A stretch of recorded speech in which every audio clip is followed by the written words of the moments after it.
আরে ওমর ফারুক হুজুর অর্ধেক পৃথিবী চালিয়েছে, আবার ইমামতিতে দাঁড়িয়ে নামাজও পড়িয়েছে। তাহলে আজ আমাদের উলামাগুলো কেন এরা নেতা লিডার হতে পারবে না? কেন এরা ইমাম করবে না? আমার এলাকার নেতৃত্ব দেবে না? যেখানে শরীয়তের ছাড় আছে, তোমার বাধা দিবার অধিকার কে দিয়েছে? এটা ভাবতে হবে। আমাদের তো ক্ষতি সব থেকে বেশি তারাই করলো যারা বললো যাকাত আর মাদ্রাসা আমাদের, বাকি সব তোদের। তারাই তো শেষ করেছে আমাদের ঘরে। আজকে আমার ছেলে যদি 90% নম্বর পায়, তাকে একটা স্কুলে ভর্তি করতে গেলে সেখানে সুপারিশ ছাড়া হবে না। সুপারিশ নিতে যার কাছে যাবেন, সে সকালে একবার আয়, বিকালে একবার আয়, দুপুরে একবার আয়, রাত্রিরে একবার আয়, এই করে করে হ্যারাসমেন্ট করছে। আমার পরিবারের কেউ অসুস্থ হলে যদি একটা সার্টিফিকেট লাগে, সই লাগে, এখানে যা, ওখানে যা, এখানে আয়, ওখানে আয়, এই করে করে আমাদেরকে হ্যারাসমেন্ট করতে হচ্ছে। আজকে উলামারা নিচয় বসে আর দুনিয়ার চোর নেতাগুলো তারা গদিতে বসে। আমরা আর কত নিচু হব? আর কত নিচু হব? যখন আমার ইসলামের উপর আঘাত হয়, সব রাস্তায় নেমে পড়ো, আন্দোলন করতে শুরু করো। ঠিক এইভাবে কেন রাস্তায় নেমে ঐক্যবদ্ধ হয়ে বললে না যে আমরা লিডার তৈরি করব, আমার ইসলামের উপর আঘাত এলে তারা প্রতিরোধ করবে, আমরা ঘরে কাজ করব?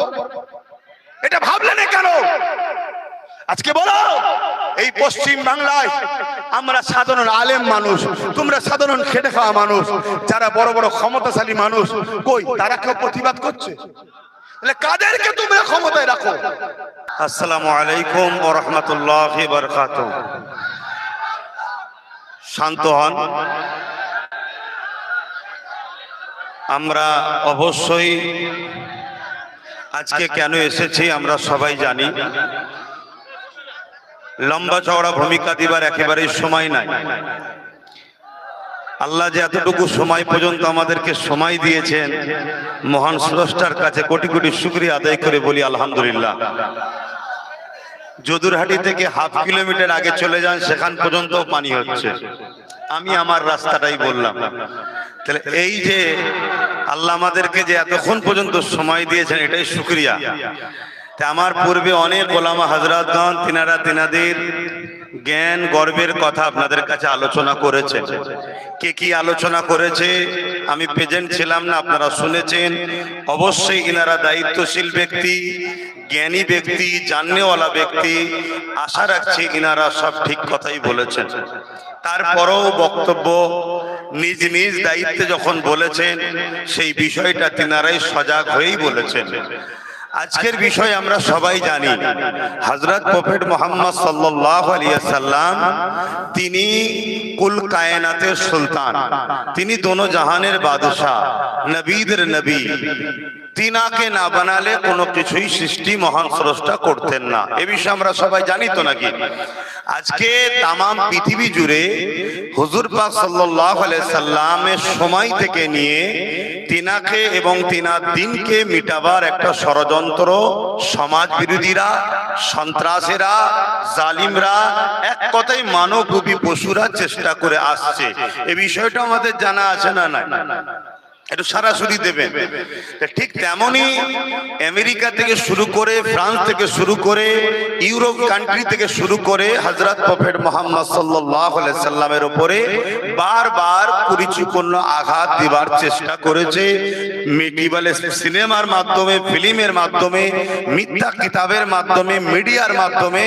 কিন্তু মনে রাখবেন, আমার হুজুর এত মহান ব্যক্তি, এরা যতই আঘাত দিক না কেন, আমার হুজুরকে আঘাত দিতে এরা কখনো পারেনি, আগামী তো কখনো, জোরে বলুন, পারবে না।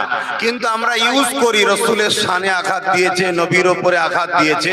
অ্যাকচুয়ালি আমার নবীর উপরে কখনো কেউ আঘাত দিতে পারেনি আর পারবে না। কেন? আমার হুজুর এত বড় ব্যাপার। কেউ যদি মনে করে আমি সূর্যের আলোকে আড়াল করব বা সূর্যকে রুখে দেবো, সে কি কখনো পারবে? কিন্তু সূর্যটাও তো আমার রাসূলের গোলাম, জানেন না? হুজুরের ইশারাতে সূর্য উঠেছিল। অতএব তামাম পৃথিবীতে যত সহিংসা, বাদশাহ, নেতা যা আছে, সবাই যদি এক জায়গায় হয়ে, সূর্য তো অনেক দূরের কথা, একটা বাল্ব লাইট যদি জ্বালানো হয়, সেটাকে যদি বলা হয় যে একটু সাইডে সরে যাও, উংলি ইশারা দিয়ে কোনো দাদাগিরি চলবে না, কোনো নেতার নেতৃত্ব চলবে না, কিন্তু দোনোজাহানের সুলতান হযরত প্রফেট মুহাম্মদ রাসূলুল্লাহ সাল্লাল্লাহু আলাইহি সাল্লাম যখন মাওলা আলীর নামাজের জন্য সূর্যকে ইশারা করলো ফিরে আসো, সঙ্গে সঙ্গে সূর্য ফিরেছিলেন। তা আমার নেতা হলেন সূর্যর তিনারও নেতা, অতএব সেই নেতার উপরে আঘাত দিয়ে কখনো কেউ আঘাত দিতে পারবে না। কিন্তু তাহলে আমরা আন্দোলন করছি কেন, এই বিষয়টা খুব গৌর দিয়ে শুনবেন। আজকে উত্তরপ্রদেশের কানপুরে এক ব্যক্তি, একটা যুবক ছেলে, সে একটা ব্যানার লিখেছিল নবী দিবসের মাসে, তাতে লিখেছে আমি নবীকে ভালোবাসি। হঠাৎ করে ওই এলাকার প্রশাসন, উত্তরপ্রদেশ হচ্ছে ভারতের একটা অঙ্গরাজ্য, অর্থাৎ ভারতেরই একটা অঙ্গরাজ্য, ভারতেরই প্রশাসন, উত্তরপ্রদেশের প্রশাসন, তাদের হঠাৎ করে মাথায় লেগে গেল যে এই ব্যানারটা নাকি নতুন, এরকম কালচার আগে ছিল না, অতএব এটা টাঙাতে দেব না, এবং যারা এই কাজ করছে তাদেরকে বন্দী করেছে। এই তো বিষয়। এতে আমাদের দিলে আঘাত হয়েছে, আমার ভাই নবীকে ভালোবাসে, তার উপরে আঘাত দিয়েছে, তাই আমরা আন্দোলন করছি, তাই আমরা আন্দোলনে নেমেছি। আমার নবী তো তিনি আবু জেহেল ওখাজের মেলাতে প্রতিটা রাস্তার মোড়ে মোড়ে মোড়ে মোড়ে দাঁড়িয়ে দাঁড়িয়ে যারা এসেছিল তাদেরকেই বলেছিল মুহাম্মদ রাসূলের কাছে যেও না। আমার নবীর মিথ্যা প্রচার করেছিল, আমার নবীর উপরে মিথ্যা মিথ্যা ইলজাম দিয়েছিল, কিন্তু হাকিকাতের রেজাল্ট কি? আবু জেহেল যাকে যাকে নিষেধ করেছে সে আমার নবীর কাছে এসেছে, সে আমার নবীর আখলাক চরিত্র আদর্শে ইমানের কলেমা পড়ে মুহাম্মদ রাসূলের উম্মতের দলে ঢুকে গেছে। জোরে বলুন সুবহানাল্লাহ। আজকে আমরাও দেখছি ওদিকে বুশ থেকে শুরু করে, ওদিকে ফ্রান্সের প্রেসিডেন্ট থেকে শুরু করে, আর আজকে আমার ভারতবর্ষে কিছু মানবপ্রেমী পশু আমার নবীর বিষয়ে মিথ্যা প্রচার করছে, আমার নবীকে ভালোবাসলে তাদের উপরে আঘাত করছে, আমার নবীর শানে মিডিয়াতে প্রচার করছে। আমি ভারতের মুমিন মুসলমানকে বলবো, ব্যথা না হলে সন্তান হয়নি, ব্যথা যত বাড়বে সন্তান তত বাড়বে। আমেরিকাতে ব্যথা বেড়েছিল, ইউরোপে ব্যথা বেড়েছিল, ইসলামের উপর আঘাত হয়েছিল, রাসূলুল্লাহকে যারা মানবে তাদের উপর আঘাত হয়েছিল। আজকে ইউরোপের মিডিয়া বলছে, আমেরিকার মিডিয়া বলছে আগামী 40-45 মধ্যে ইউরোপ দুনিয়া হবে সংখ্যাগুরু ইসলাম, সংখ্যাগুরু মুসলমান। তাই আমিও মনে করি মহান স্রষ্টা আবু জেহেলের দ্বারা নবীর দ্বীনের কাজ করিয়ে নিয়েছে। আমার ভারতবর্ষ নেতা সুরাতে কিছু মাথা মুটা আছে, আজকের আবু জেহেল তাদের দ্বারা হুজুরের বিরুদ্ধে কথা বলিয়ে হুজুরের প্রেমিকদের উপর আঘাত দিয়ে মূলত এই ভারতবর্ষের বুকে মুহাম্মদ রাসূলের গোলাম আগামী দিন আমার আল্লাহ বাড়িয়ে দিতে চাইছে, তার প্রমাণ হচ্ছে এটা। নারায়ে তাকবীর, নারায়ে তাকবীর। আমার নবীর উপরে যত আঘাত দেবে তত আমার নবীকে রিসার্চ হবে কে মুহাম্মদুর রাসূলুল্লাহ। রিসার্চ করতে করতে দেখবে মুহাম্মদ রাসূল তো শান্তির নাম, মুহাম্মদ রাসূল তো মানবতার নাম, মুহাম্মদ রাসূল তো প্রেমের নাম, মুহাম্মদ রাসূল তো ঐক্যের নাম, মুহাম্মদ রাসূল তো ভালোবাসার নাম, মুহাম্মদ রাসূল তো গরীব দরদীর নাম, মুহাম্মদ রাসূল তো এতিমের অধিকারের নাম, মুহাম্মদ রাসূল তো বিধবার মর্যাদার নাম, মুহাম্মদ রাসূল তো জাতি মানুষ বন্য নির্বিশেষে প্রত্যেকটা ইনসাফকে বাঁচাবার নাম, মুহাম্মদ রাসূল তো যিনি 20টা বছরে তাম পৃথিবীর বুকে অন্যায়কে খতম করে, সন্ত্রাসকে খতম করে, আতঙ্কবাদকে খতম করে, জঙ্গিবাদকে খতম করে, লুটকে খতম করে, অত্যাচারকে খতম করে, অন্যায়কে খতম করে, নেশা জাতীয় দ্রব্যকে খতম করে এই পৃথিবীর বুকে এতিমের অধিকার দিয়েছে, নারীর মর্যাদা দিয়েছে, বিধবার মর্যাদা দিয়েছে, মা বাবার সম্মান দিয়েছে, মানুষকে বাঁচার রাস্তা দিয়েছে।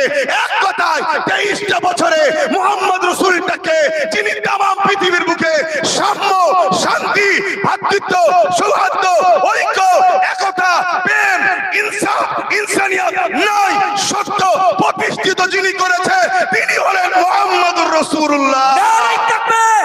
বিশ্ব নবী, বিশ্ব নবী। এই যে বলছে বিশ্ব নবী, আমার নবী বিশ্ব নবী নয়, আমার নবী তামাম কায়নাতের নবী।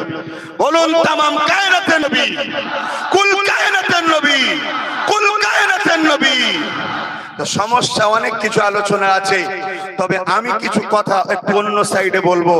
আমার ভাইয়েরা হুজুরকে নিয়ে সব আলোচনা করেছে। অবশ্যই যেখানে যেখানে মাহফিলে যায় সেখানেও একটা একটা আলহামদুলিল্লাহ ছোট হলেও জনসভা হয়, সেখানেও হুজুরকে নিয়ে আলোচনা করা এটা আমাদের দায়িত্ব। তবে আপনাদেরকে বলবো, এই যে আই লাভ মুহাম্মদ রাসূলুল্লাহ সাল্লাল্লাহু আলাইহি সাল্লাম এই যে ব্যানারটা নিয়েছেন, এই ব্যানার বা এই যে ফেস্টন, এই যে পতাকা বা এই যে আপনারা লিখিত নিয়ে বেরিয়েছেন, এর যদি সম্মান যত করতে না পারেন, তাহলে আপনার মধ্যে আর ওই সকল মানবরূপী পশুর মধ্যে কিছু পার্থক্য থাকবে না। কিছু মাথায় ঢুকলো আমার কথা? অতএব আমরা কোন ধর্ম, ব্যানারের ধর্ম আমাদের নয়, ফটো ধর্ম আমাদের নয়, মূর্তির ধর্ম আমাদের নয়, ভাষ্যকারের ধর্ম আমাদের নয়। তাই একটা ভাই লিখেছে আই লাভ মুহাম্মদ রাসূলুল্লাহ, এটার সঙ্গে ধর্মের কোনো ব্যাপার নয়, এটা তার প্রেমের ব্যাপার। অতএব তাকে রুকেছে আমার ধর্মের উপরে আঘাত নয়, এটা আমার একজন ভাইয়ের প্রেমের উপরে আঘাত। আমাদের এটা ইগোতে হাট করেছে, এটা আমাদের ইগোতে আঘাত হয়েছে। আমরা কোনো ব্যানারের ধর্মের লোক নয়, আমরা কোনো ফটো ধর্মের লোক নয়। তাই ব্যানার না নিয়ে, ফটো না দিয়ে, এই যে ব্যানার কোনো বিভিন্ন জায়গায় টাঙাচ্ছেন, কাগজে মারছেন, এ কোনো ছিঁড়ে আগামী দিন রাস্তায় পড়বে।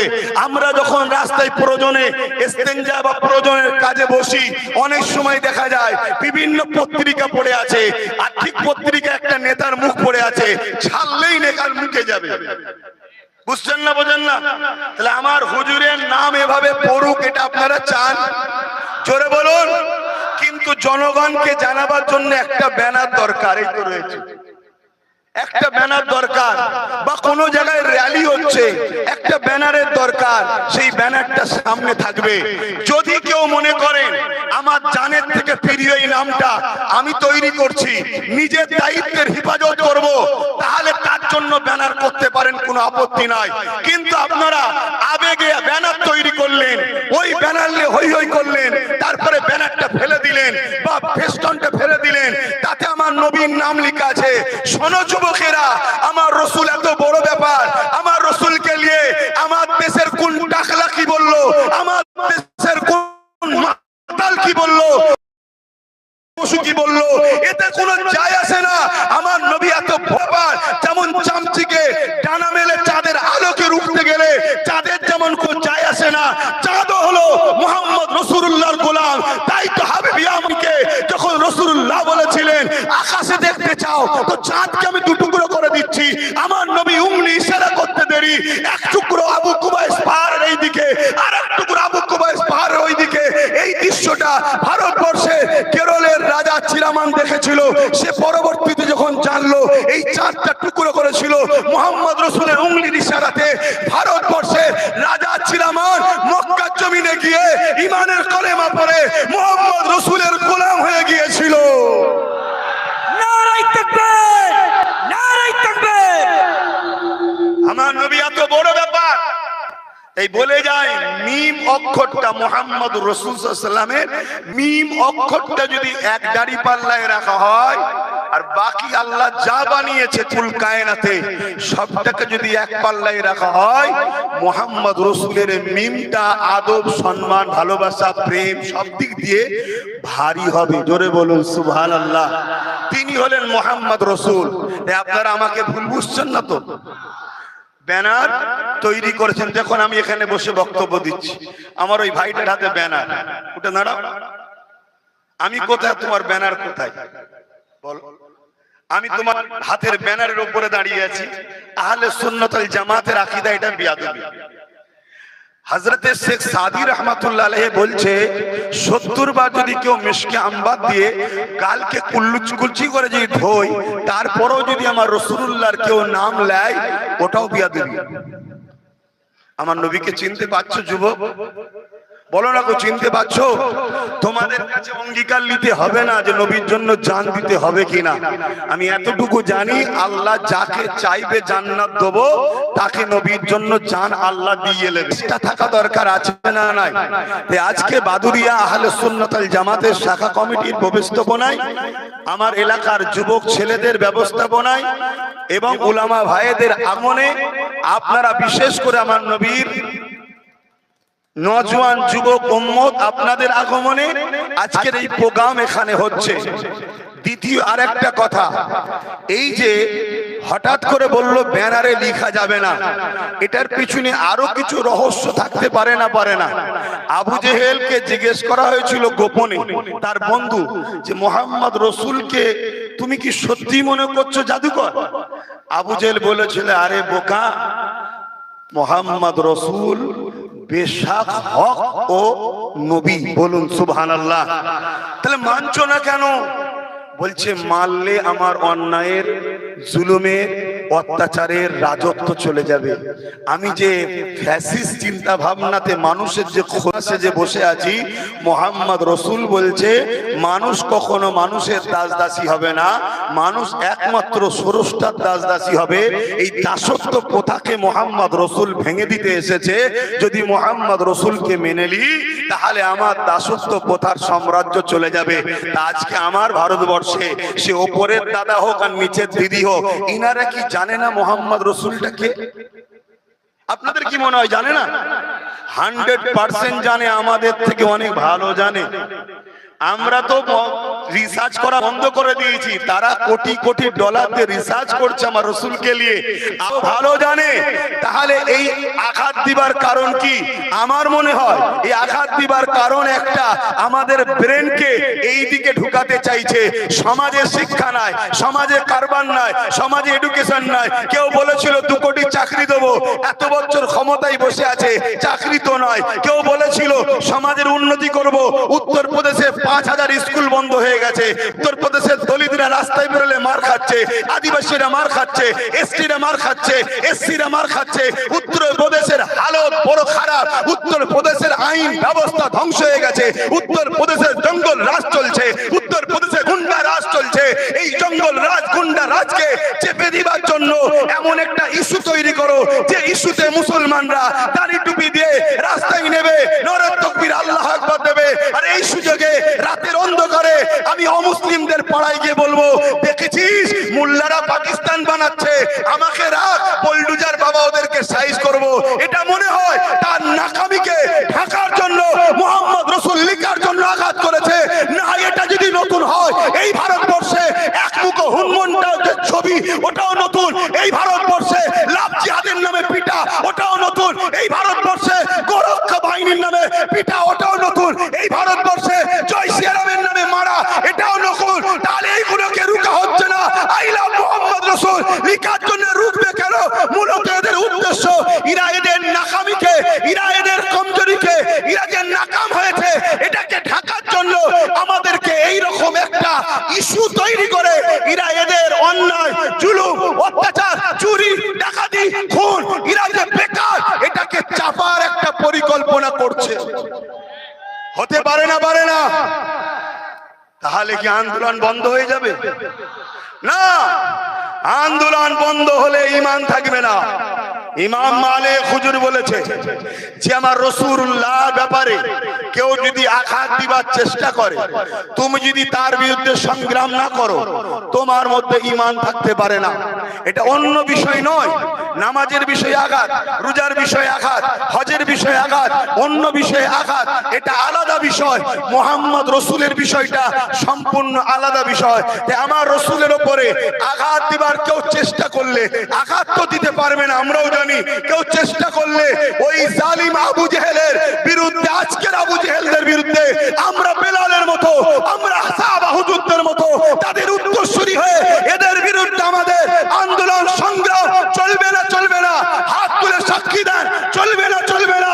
হাত তুলে সাক্ষী দেন, লড়াই হবে না, হবে না।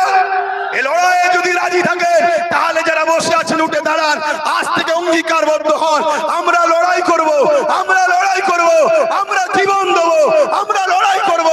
আজ আমি আবু বকর সিদ্দিকীর উত্তরসূরি হিসাবে আপনাদেরকে একটা জানিয়ে দিই, আমার রাসূল পাক সাল্লাল্লাহু আলাইহি ওয়াসাল্লাম দুনিয়া থেকে চলে যাবার পর এমন করে দেখা যায়, হুজুর যখন চলে গেলেন, সিদ্দিক আকবর, ভাই অসুবিধা হচ্ছে, হাত নামান, একটা ওয়াকিয়া বলবো কি গো, অসুবিধা হচ্ছে কি বলবো?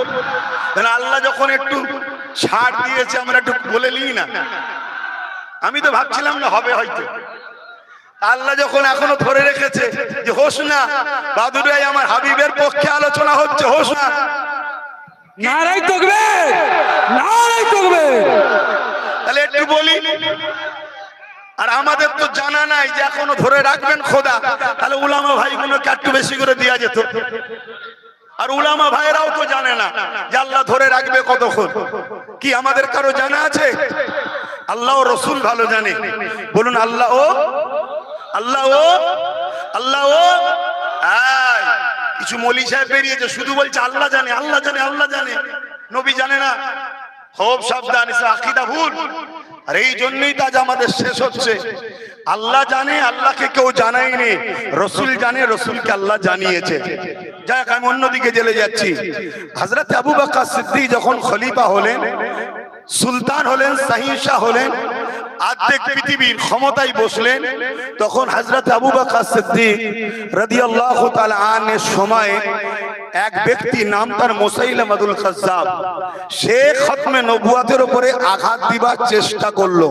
আমি আবার বলছি, আমার নবীর উপরে আঘাত দিচ্ছে, এই কথা ডাইরেক্ট আমার মনে হয় একটু ভাবা দরকার, বলা যাবে কি যাবে না। আমার নবীর উপরে আঘাত দিবার চেষ্টা করলো, কথা বুঝছেন না, বোঝেন না? যেমন আমার দেশ চেষ্টা করেছিল সূর্যে যাব, গেছে নাকি? চেষ্টা অনেকে অনেক কিছু করতে পারে, এরকম চেষ্টা করেছিল মুসাইলামাতুল কাজ্জাব আমার নবীর উপরে আঘাত দিবার, কি খতমে নবুয়তের উপর আঘাত দিয়ে নিজেকে নবী দাবি করলো। ওই সময় দেখা যায় হযরত আবু বকর সিদ্দিক 10,000 সাহাবাদের নিয়ে মুসাইলামাতুল কাজ্জাবের বাড়ি গেলেন। আর মুসাইলামাতুল কাজ্জাব 90,000 সৈন্য দিয়ে নিজেকে ঘিরে রেখেছে। হযরতে মন দিয়ে শুনবেন, হযরত আবু বকর গিয়ে মুসাইলামাতুল কাজ্জাবকে বুঝাচ্ছে, এ মুসাইলামাতুল কাজ্জাব, কোরআন যেখানে বলেছে লাকি রাসূলুল্লাহ ওয়া খাতামান নবীন, সেখানে তুমি কেন নবী দাবি করলে? মুসাইলামাতুল কাজ্জাব সিদ্দিক আকবরের কোনো কথা শোনেনি। মুসাইলামাতুল কাজ্জাব দেখছে সিদ্দিক আকবরের সঙ্গে মাত্র 10,000, আমার দিকে 90,000। আজকে কেউ মনে করছে মুসলমানদের হাতে কোনো ক্ষমতা নেই, মুসলমানদের এমএলএ নেই, মুসলমানদের এমপি নেই, মুসলমানদের পিএম নেই, মুসলমানদের সিএম নেই, মুসলমানদের ডিএম নেই, মুসলমানদের কিছু নেই। অতএব এই সুযোগে শেষ করো। এটা হলো মুসাইলামাতুল কাজ্জাবের প্ল্যান। মুসাইলামাতুল কাজ্জাব দেখছে আবু বকর একা, তার হাতে মাত্র 10,000 সাহাবা, আর আমার দিকে 90,000, এই সুযোগ কাজে লাগাতে হবে। তাই 90,000কে ইশারা করলো, সিদ্দিক আকবরের 10,000 সাথী ভাইদের উপরে হামলা চালিয়ে দিল। যখনই হামলা চালিয়ে দিল, হযরত আবু বকর সিদ্দিক বললেন, ডিফেন্স করা হলো ফরজ, ডিফেন্স করো। ডিফেন্স করতে শুরু হলো। শুনে রেখে দাও, 90,000 মুসাইলামাতুল কাজ্জাব এবং তার বাহিনীকে 10,000 সাহাবারা ডিফেন্স করতে করতে করতে জাহান্নামের কুকুরতে ঘরে জাহান্নামে পৌঁছে দিয়েছে। আজকে যদি কেউ মনে করে ক্ষমতা আমার হাতে, রাজ আমার হাতে, মিলিটারি আমার হাতে, পুলিশ আমাদের হাতে, সব আমার হাতে, মনে রেখে দিও আমরা সিদ্দিক আকবরের উত্তরসূরি। আমাদের হাতে অস্ত্র নেই, আমাদের হাতে বোম নেই, আমাদের বন্দুক নেই, আমাদের সিএম নেই, আমাদের পিএম নেই, আমাদের এমএলএ মন্ত্রী নেই, কিন্তু মনে রাখবে আমাদের দিলে মুহাম্মদ রাসূলের ভালোবাসা, যেটাকে ঈমান বলা হয়, এই ঈমানের পাওয়ারে সেদিন আবু বকর সিদ্দিক বিজয় করেছে। ইনশাআল্লাহ এই ঈমানের পাওয়ারে মঈনুদ্দিন আজমিরি বিজয় করেছে। এই ঈমানের পাওয়ারে আগামী দিন আমরাও এই জালিমদের বিরুদ্ধে লড়াই করে বিজয় লাভ ইনশাআল্লাহ করব। নারাই তাকবীর, নারাই তাকবীর, নারাই তাকবীর। পীর জনাব সিদ্দিকী জিন্দাবাদ। ভাইরা আমার, আমি কয়েকটা কথা জিজ্ঞেস করব, একটু উত্তর দেবেন। ওয়াকাফকে ভুলে গেছেন? আমার তো মনে হচ্ছে আইলাম মুহাম্মদ রাসূলুল্লাহ সাল্লাল্লাহু আলাইহি সাল্লামের ব্যানারকে রুকার পিছনে ওয়াকাফকেও ভুলাবার পরিকল্পনা আছে। দেখুন, ওয়াকাফের আলোচনা হচ্ছে সব জায়গায়, এইটাই পেরেছেন। যেমন তিলোত্তমা বোন চলে গেল, তিলোত্তমা তিলোত্তমা, তারপরে চলে এলো তামান্না তামান্না তামান্না, তারপরে চলে এলো একটা আদিবাসী বোন আদিবাসী বোন আদিবাসী বোন। এইবারে একটার পর একটা একটার পর একটা দিচ্ছে, এক একটা ভুলে যাচ্ছি। তা আগামী দিন এই ওয়াকফকে নিয়ে সমাজ বিরোধী, ইসলাম বিরোধী, সংবিধান বিরোধী, মানুষের অধিকারের জন্য যদি আমি আব্বাস সিদ্দিকী ব্রিগেডে ডাকি, ঘরের কাছে ডেকেছি এসেছেন, ব্রিগেডে যদি ডাকি গাঁটের পয়সা খরচ করে, আমার ডাকে কারা সারা দিয়ে যেতে রাজি আছেন? হাত তুলুন। নারাই তাকবীর, নারাই তাকবীর। এ হাত সত্য তো? এই তুই যাবি না? হাত সত্য তো? জোরে বলেন হাত সত্য তো? গাছে তুলে মই কাটছেন না তো?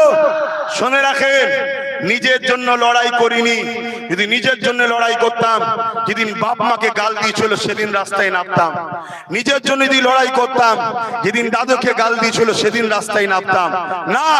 মিশন একটাই, আমার রসুলের দিন, আমার রসুল, আমার কোরআন, এটাই হলো আমাদের মিশন। তাই আগামী দিন বক্তব্য তো অনেক হবে, আলোচনা, সেই জায়গাটা মেন জায়গাটা হলো ব্রিগেড ময়দান। এবারে আমরা খুব শিগগিরই কাগজ জমা দেবো, সেই জায়গায় আমরা পারমিশনের জন্য ফেলবো, আমরা ব্রিগেড করব, সেখানে আমরা সমস্ত মানুষ ঐক্যবদ্ধ হয়ে যাব। কেন পাওয়ার দেখানোরও মাঝে মাঝে প্রয়োজন আছে, আছে না নাই? অনেকে মনে করে ছোট ছোট জঙ্গলে নাকি বাঘ থাকে না। আমরা ছোট ছোট উলামারাই আমরাও যে কিরকম আছি এটাও আমাদেরকে দেখাবার দরকার আছে না নাই? আমার দেশে প্রতি বছরের 26শে জানুয়ারি কলিকাতাতে মাটির তলা থেকে আমার দেশের মহানায়ক যারা সেনারা বাহির হয়, জানেন তো নাকি? কেন? এটা আমরা মাঝে মাঝে দেখায়, পাকিস্তান মুখ সামলে কথা বল, আম কিসি সে কম নেই, এটা দেখানো দরকার আছে না নাই? তাহলে দেশের মধ্যে যারা আবার বিভাজন করছে, গাদ্দার আছে, তাদেরকেও দেখাবার জন্য ব্রিগেডে যাওয়া দরকার আছে না নাই? এই ব্রিগেড ডাকলে দুটো লাভ হবে। একটা হলো পাড়ার ছদ্মবেশী মুসলিম সুরাতে মুনাফিক গুলোকে চেনা যাবে, কে রোকে দেখা দরকার আছে। দ্বিতীয় নম্বর কি লাভ হবে? আমাদের সংবিধানের 25 নম্বর আর্টিকেলে আছে, মানুষ তার নিজের ধর্ম করবে, নিজের ধর্মের প্রচার করবে, নিজের ধর্মকে পিয়ার করবে, কারো বাধা দিবার অধিকার নেই। তাই ভারতবর্ষে কেউ যদি বলে আমি ন্যাংটো ঠাকাটাই আমার ধর্ম, ওটাকেও বাধা দিবার অধিকার নেই। কেউ যদি বলে আমার অমুক জায়গায় ঘন্টা ঝুলিয়ে দেওয়াটাও ধর্ম, ওতেও বাধা দিবার আমাদের অধিকার। কেউ যদি বলে পাঁচটাই আমার খোদা, ওকেও বাধা দিবার অধিকার। কেউ যদি বলে সূর্য আমার প্রভু, ওকে বাধা দিবার অধিকার। কেন? সবাই নিজ নিজ পছন্দ, ঠিক না বেঠিক গো? কেউ যদি রাত্রিরে শোয় এক খোদা দিয়ে, ঘুম থেকে উঠে আর এক খোদা ধরে, এতেও বাধা দিবার অধিকার। কিন্তু আমরা দেখছি হিন্দু ভাই, আদিবাসী ভাই, সাঁওতাল ভাই, দলিত ভাই, মতুয়া ভাই, শিখ ভাই, পাঞ্জাবি ভাই, সব ভাইয়েরা তারা তাদের ধর্ম স্বাধীন ভাবেই করছে, কোনো জায়গায় হস্তক্ষেপ নেই। বারবার হস্তক্ষেপ আমার ইসলামের উপরে হচ্ছে। এর কারণটা কি আপনারা একটু বিবেচনা করবেন। তবে আমি মনে করি এর কারণ একটাই, আমাদের হাতে লাঠি নেই। এই পাগলা কুকুর ডাকলে পিটাবার জন্য আমরা তৈরি নেই। আমি ওই লাঠির কথা বলিনি যে লাঠি বুঝতে পেরেছেন তো নাকি? হ্যাঁ, ওই একটাই যে লাঠি সবে হয়েছে আমাদের, বুঝতে পেরেছেন তো নাকি? লাঠি দরকার, তাহলে কি হবে? ঠিক জায়গায় যে ঠুকে দেবে, ঠিক জায়গায় ঠুকলে তাহলে তখন কিন্তু ঠান্ডা হতে বাধ্য হবে। আপনি খেয়াল করে দেখুন না, আমার কথা ভুল নিচ্ছেন না তো আপনারা? আপনি খেয়াল করে দেখুন, এই পাশে বিহারে কিছুদিন পরে ভোট হবে। এটা একটা কথা বলছি, অসুবিধা আছে নাকি? এখন আমাদের মধ্যে ধারণা রাজনীতির কথা হুজুররা বলবে কেন? হুজুররা শুধু পানিতে ফু দেবে। হুজুরদের, মৌলী সাহেবদের, ইমাম সাহেবদের কাজ রাজনীতি করা বলা নয়। আরে ওমর ফারুক হুজুর অর্ধেক পৃথিবী চালিয়েছে, আবার ইমামতিতে দাঁড়িয়ে নামাজও পড়িয়েছে। তাহলে আজ আমাদের উলামাগুলো কেন এরা নেতা লিডার হতে পারবে না? কেন এরা ইমাম করবে না? আবার এলাকার নেতৃত্ব দেবে না? যেখানে শরীয়তে ছাড় আছে, তোমার বাধা দিবার অধিকার কে দিয়েছে?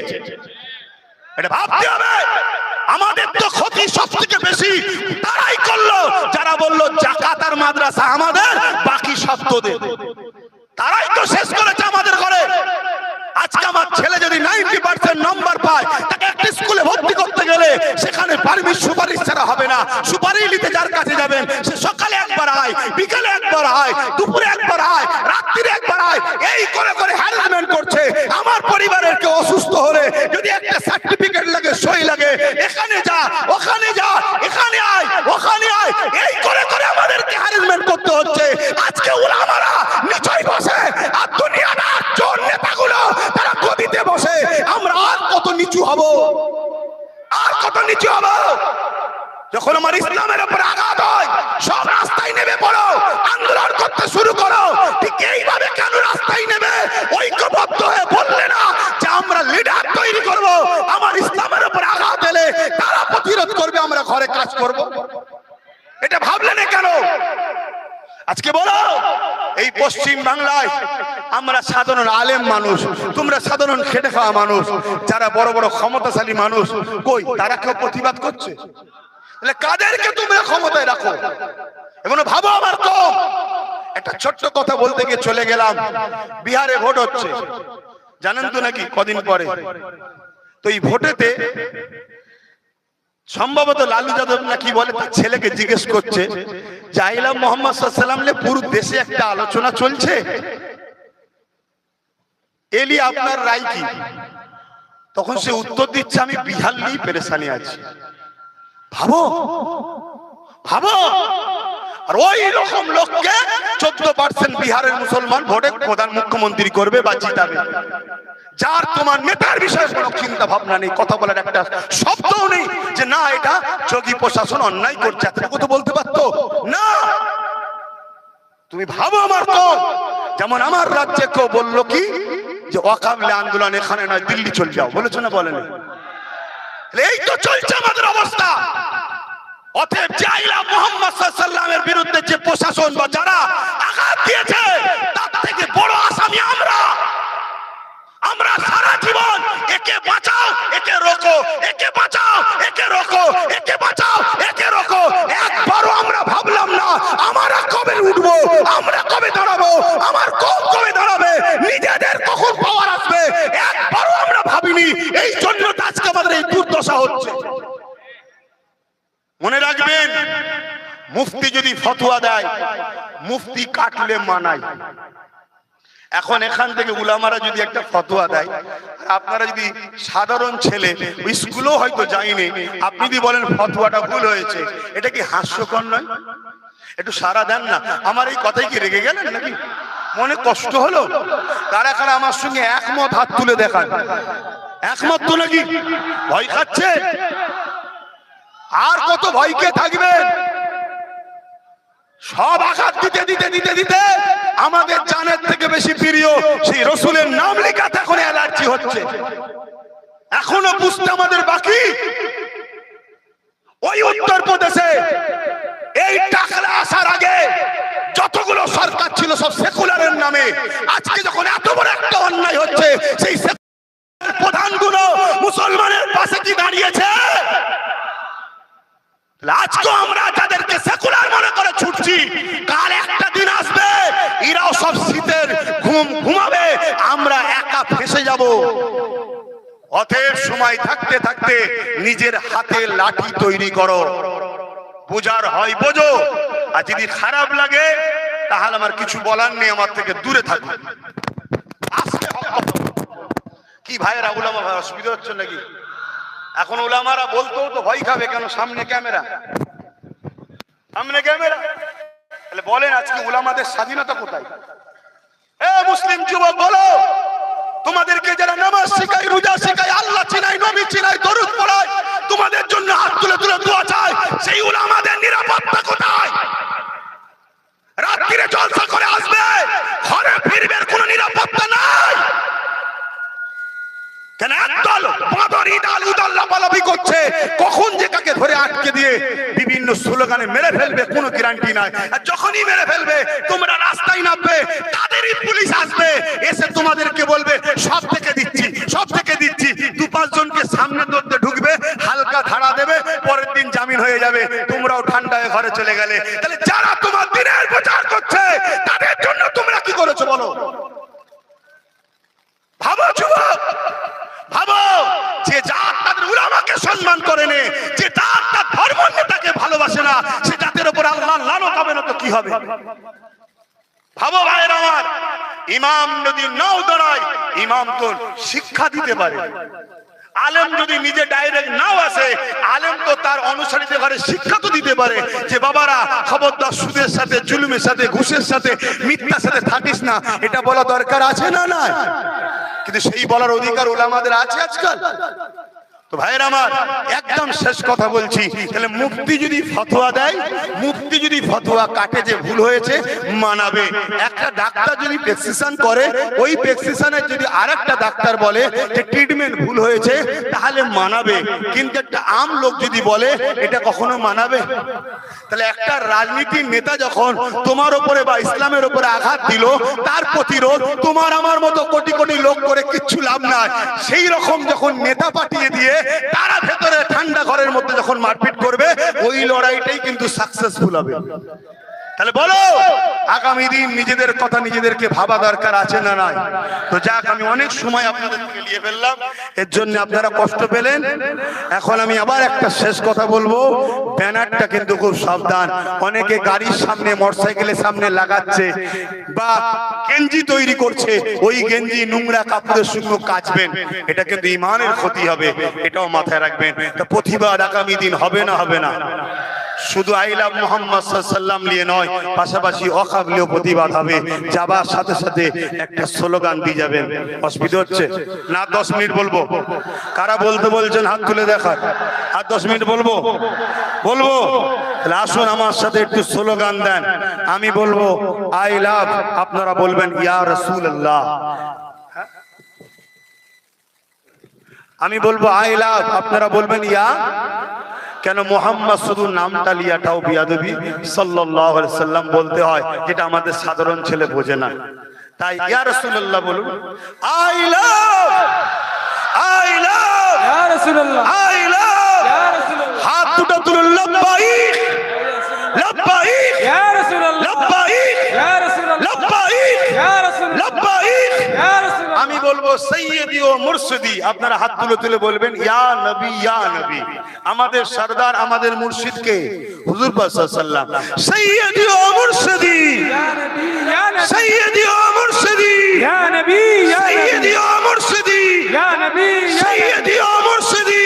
ইয়া নবী, ভারতবর্ষ, ভারতবর্ষ, ভারতবর্ষ, ভারতবর্ষের সংবিধান, ভারতবর্ষের সংবিধান, ভারতবর্ষের সংবিধান, ভারতবর্ষের সর্বধর্মের মানুষের ঐক্য, ভারতবর্ষের সর্বধর্মের মানুষের ঐক্য।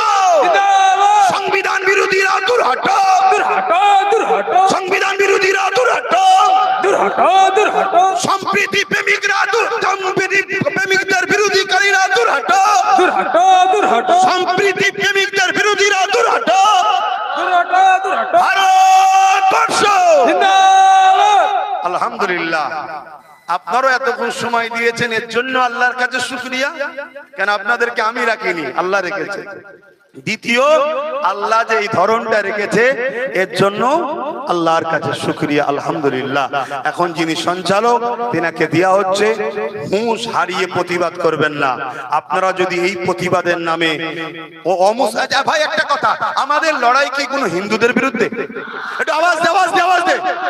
আদিবাসী, দলিত, সাঁওতাল, মতুয়া দেশের বিরুদ্ধে, সংবিধানের বিরুদ্ধে না? আমাদের লড়াই সংবিধানের 25 নম্বর ধারা ধর্মীয় স্বাধীনতা দিয়েছে, ওই সংবিধানের বিরোধী উত্তরপ্রদেশ এবং কেন্দ্র সরকার সহ যারা সংবিধানের বিরুদ্ধে, তাদের বিরুদ্ধে আমাদের লড়াই, ঠিক না বেঠি? পাশাপাশি আমার ধর্মের উপরে যারা হস্তক্ষেপ করার চেষ্টা করে, তাদের বিরুদ্ধে আমাদের লড়াই। হিন্দুরা আমাদের ভাই বোন, আদিবাসীরা আমাদের ভাই বোন, মথুরা আমাদের ভাই বোন, সবাই বাপ আদম মা হওয়ার সন্তান। মিলেমিশে ছিলাম, মিলেমিশে আছি, মিলেমিশে থাকবো। এই বলে আমি সংক্ষিপ্ত বক্তব্য শেষ করছি। যা কিছু বলেছি আমার দায়িত্বে আমি বলেছি। যদি আমার বলাতে কারো ক্রোধ হয়, ক্রোশ হয়, রাগ হয়, কিছু হয়, আমার সঙ্গে মোকাবেলায় আসবেন। এই সাধারণ উলামাদের সঙ্গে মোকাবেলায় যাবেন না। নরমকে টিপতে সবার ভালো লাগে। আসো, আমার মোকাবেলায় আসো, আমি প্রস্তুত আছি। আর আমার সাথে আপনারা আছেন তো নাকি? আওয়াজ দিয়ে বলুন, আছেন? ক্রিকেট হবে তো নাকি, যাওয়া হবে তো নাকি, গাড়ি ভাড়া দিতে পারবো না, খাওয়া দিতে পারবো না, খাবার পেড়ে গাড়ি ভাড়া করে যারা যেতে রাজি আছেন, যেতে যেতেও হাত তুলে দেখান, যেতে যারা যাচ্ছেন দেখছি হাত তুলে দেখান। আসসালামু আলাইকুম। আল্লাহ